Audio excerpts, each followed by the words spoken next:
perfect, perfect flying saucer, okay? And it's glowing like the skin is alive is the best way I can describe it. Very impressive what I saw. Very impressive. Perfect, perfect flying saucer, okay? And it's glowing like the skin is alive is the best way I can describe it.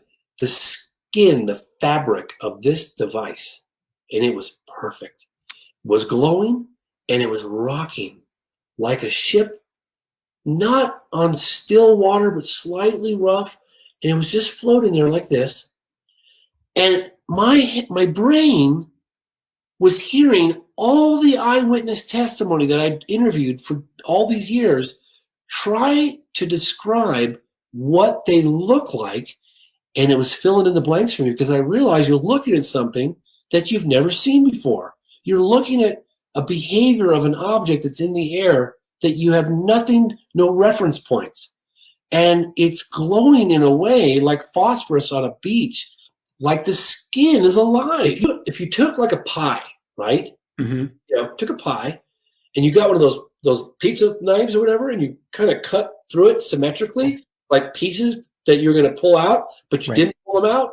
The seams of a pie, like the seams were darker. They were darker where the seams were, right? The seams were perfectly symmetrical, like a pie, all the way around it. And it just sat there wobbling. And the cameraman, and I'm just like, I'm gobsmacked. And I'm looking at this thing, and I'm like, that's what all the witnesses have tried to describe. That's like, if you could imagine the skin on the craft glowing like phosphorus on a beach.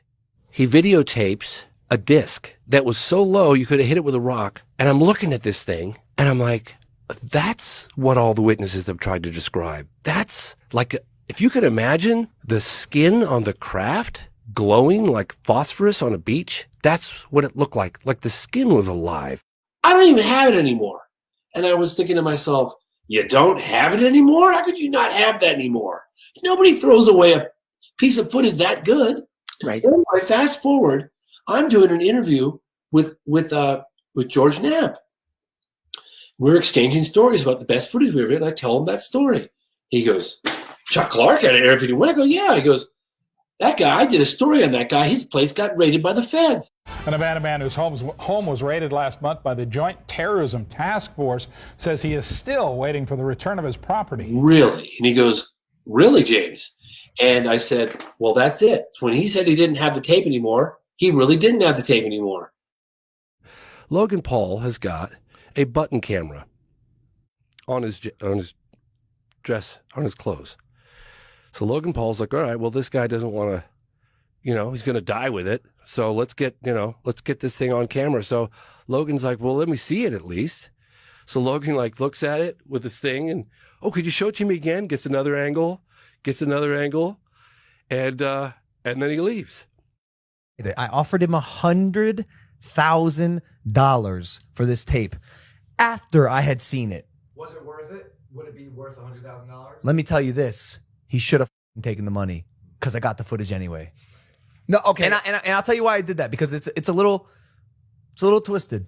It's a little twisted of me to put on a small button camera and go film UFO footage that isn't mine. It's not his either. It's not. The people who shot it gave it to him and expected that he would keep it hidden for himself. I looked over at Chuck Clark. I said, this is the video everyone's been waiting for. Unbelievable.